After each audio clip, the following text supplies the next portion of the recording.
Bismillahirrahmanirrahim. Assalamualaikum warahmatullahi wabarakatuh. Assalatu wassalamu ala asrofil anbiya wal mursalin wa nabiyina Muhammad wa alihi wa sahbihi wa man tabi'ahum bil ihsanin ila yaumiddin. Asyhadu an la ilaha illallah wa asyhadu anna Muhammadan abduhu wa rasuluh. Amma ba'du. Hadirin yang berbahagia pada hari ini, orang tua dan anak-anakku, rasanya hanya bersyukur ya yang ada di dada kita. Sesaknya dada karena bahagia. Semoga perjuangan kita, perjuangan guru kita, saudara Salmini dan keluarga, juga semua orang tua kita diberkahi sampai pada akhir yang dikehendaki Allah yang termulia di sisinya. Amin ya Allah. Untuk mempersingkat waktu, karena kita ingin mendengarkan oleh-oleh dari Ustazah dari perjalanannya ke Mesir, mungkin Ustazah bisa memulai.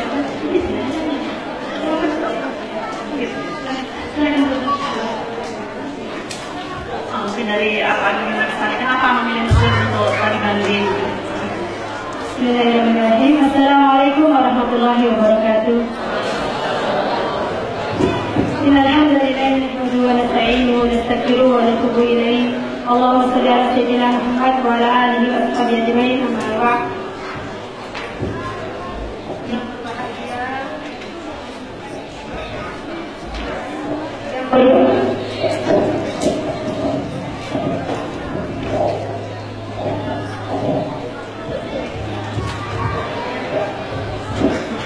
Yang berbahagia para orang tua yang putri-putrinya di wisuda hari ini, baik 30 juz ke-40 hadis ataupun 30 juz ke-40 hadis per 500 hadis. Sungguh saat-saat seperti ini momen yang sangat indah ya. Fa'alfu mabruk, barakallahu fikum. Tentu kalau boleh waktu itu diputar ya, semua kita ingin rasanya menjadi anak kecil-kecil itu deh ya. Saya itu merasa itu 13 tahun dapat Quran, dapat hadis ya. Masya Allah, andai kan zaman kita kecil dulu bisa seperti itu. Jadi tentu ini adalah momen yang sangat berharga dan tentu kebahagiaan yang tiada tara. Semoga Allah kekalkan hingga di jannahnya. Amin ya rabbal alamin. Baik, kenapa saya memilih Mesir? Alhamdulillah, sebenarnya ini sudah 1 tahun yang lalu kami berusaha untuk bisa mencari ilmu ke Mesir. Tapi karena satu dan lain hal, situasi dan kondisi tidak memungkinkan. Yang terakhir 1 tahun sebelumnya itu saya tidak dapat visa karena tempatnya akan dikunjungi menurut pemerintahan Mesir, termasuk yang syarat. Apa itu syarat?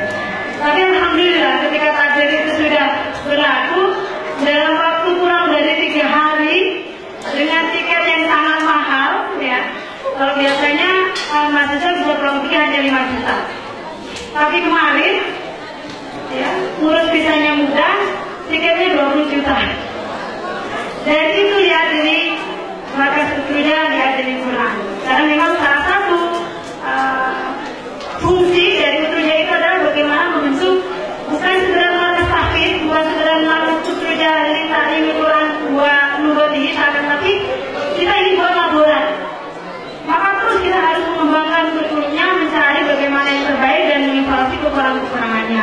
Adapun saya pergi ke Mesir karena memang saat ini pencetak hafiz terbanyak satu adalah Gaza, dan saya pikir tidak mungkin saat ini pergi ke Gaza. Cukup alhamdulillah bahwa markas Quran ini hadir. Salah satunya adalah keberkahan saya bertemu dengan gurunya Ustaz Ismail Hania.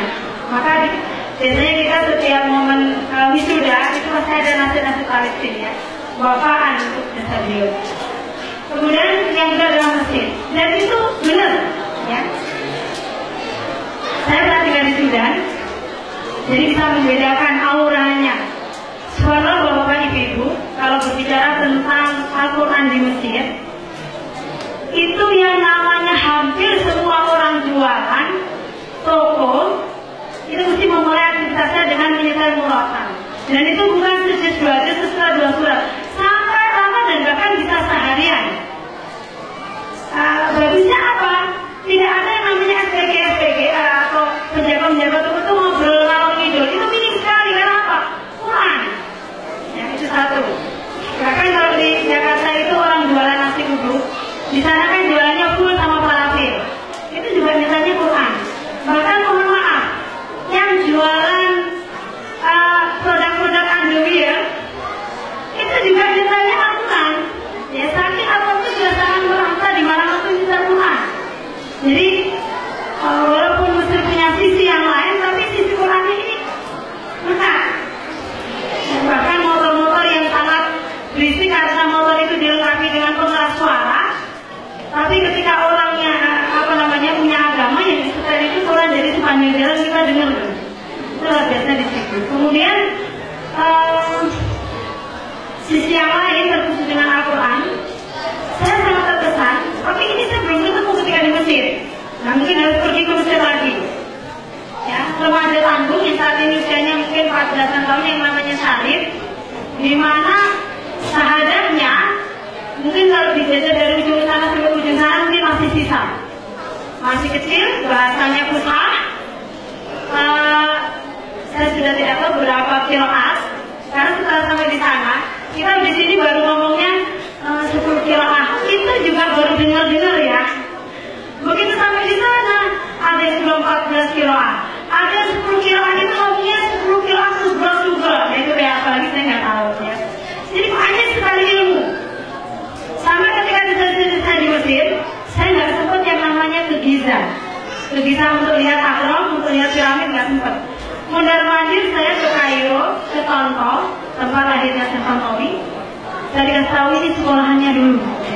Lihat sekolahnya udah seneng ya. Saya sudah dapat ilmunya padahal baru lihat gedungnya.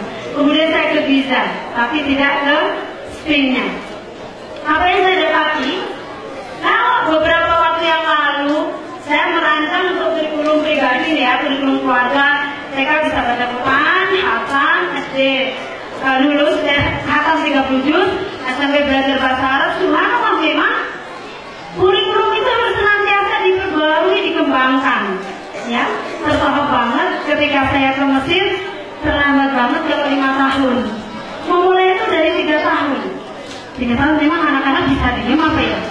Ternyata setelah saya coba, saya melihat langsung yang di markas Tabarok, saya melihat, saya magang di dalamnya, saya tidak tahu gimana saya anak kecil-kecil ini bisa diem.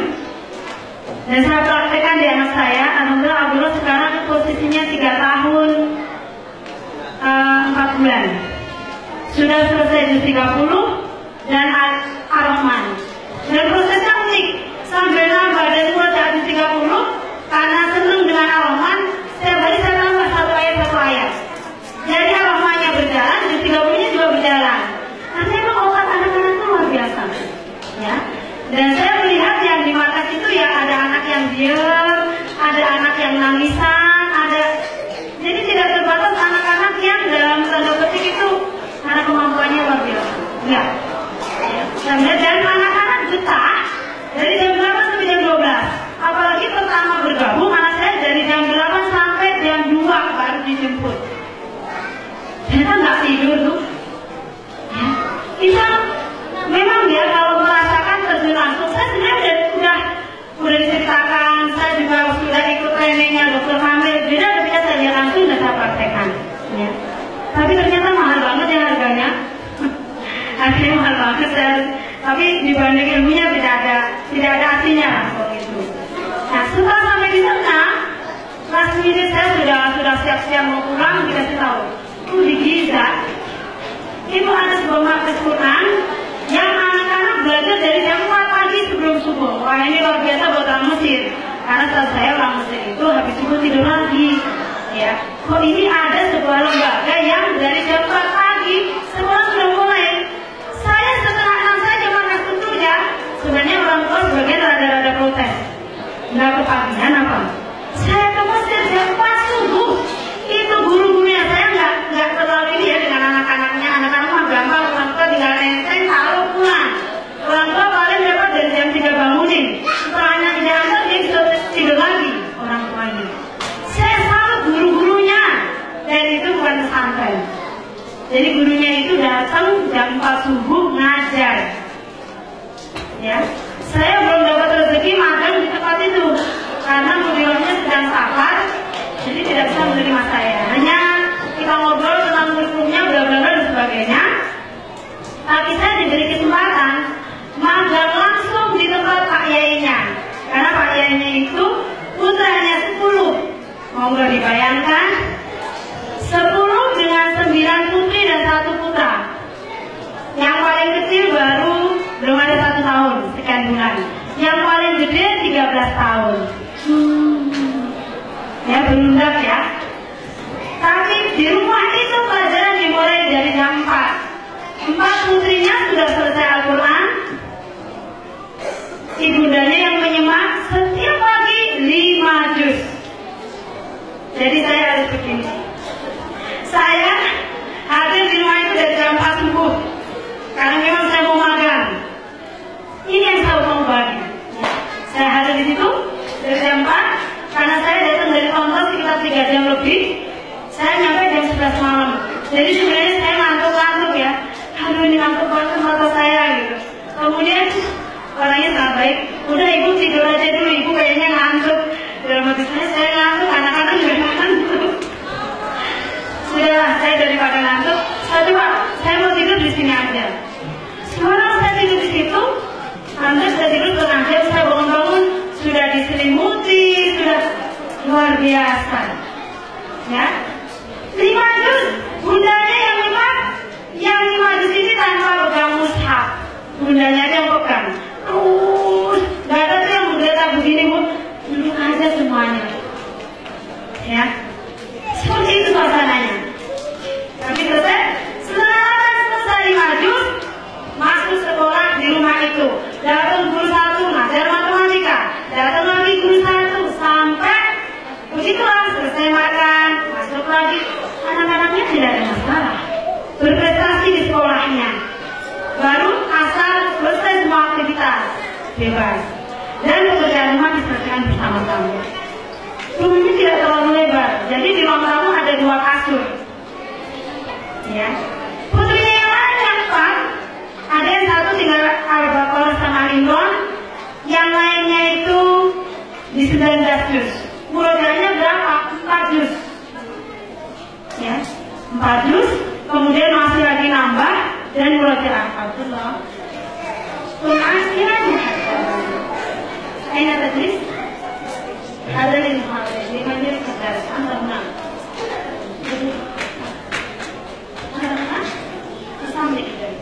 Sampai. Dan mana? Coba sini. Nah, ini.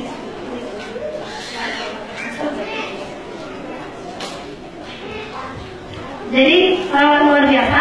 Nah, putri yang masih usianya 4 tahun itu baru dari jam 4 juga, tapi pelajarannya belum mulai karena baru dapat 4 juz.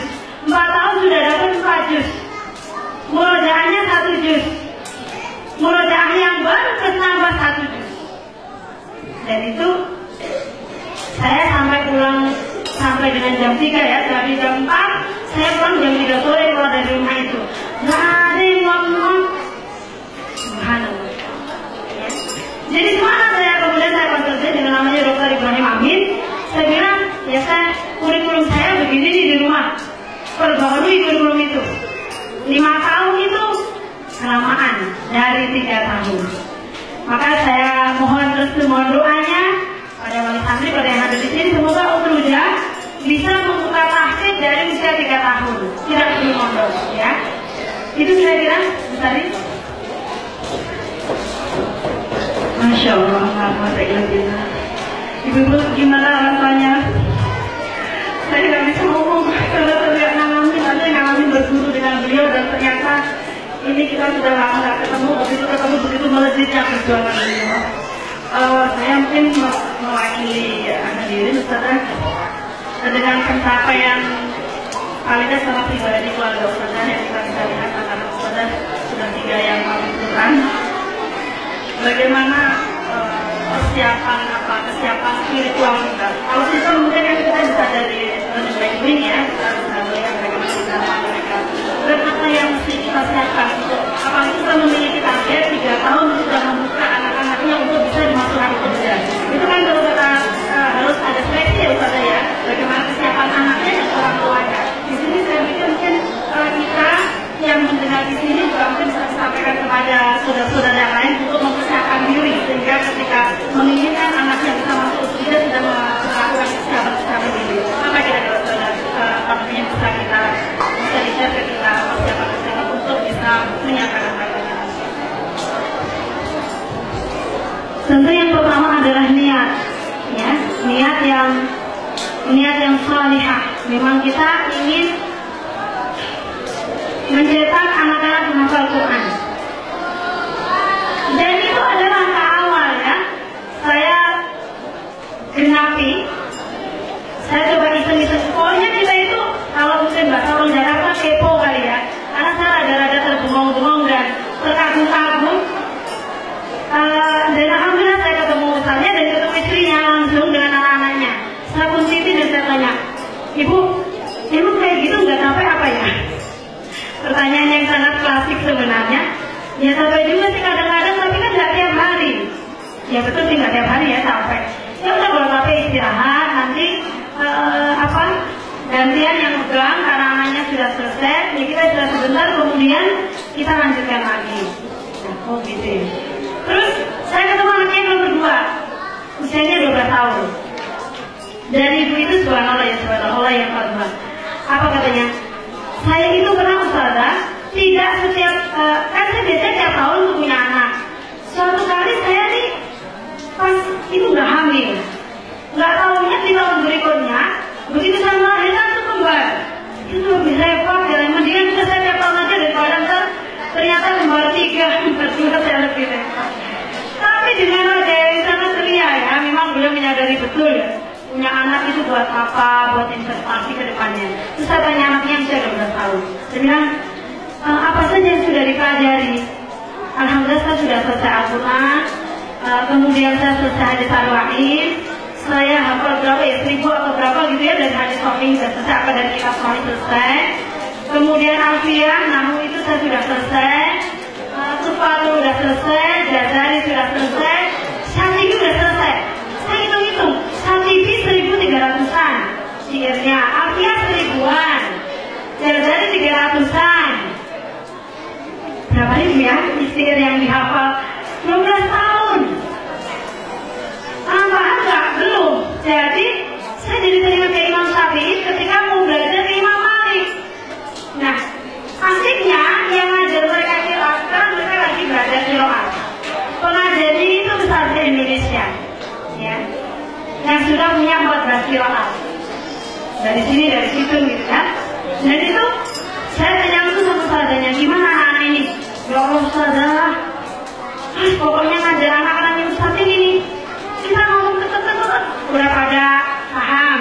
Ya qiraat ini kalau di depan saya itu mungkin gitu ya. Karena apa? Syairnya udah dihafal. Ya. Jadi orang belajar, kemudian baru dibebani apa syair, kalau ini enggak, syairnya udah dihafal. Ya. Jadi kalau kita bisa memulai lebih dini, maka hal yang lain itu akan lebih mudah dan dapatnya banyak.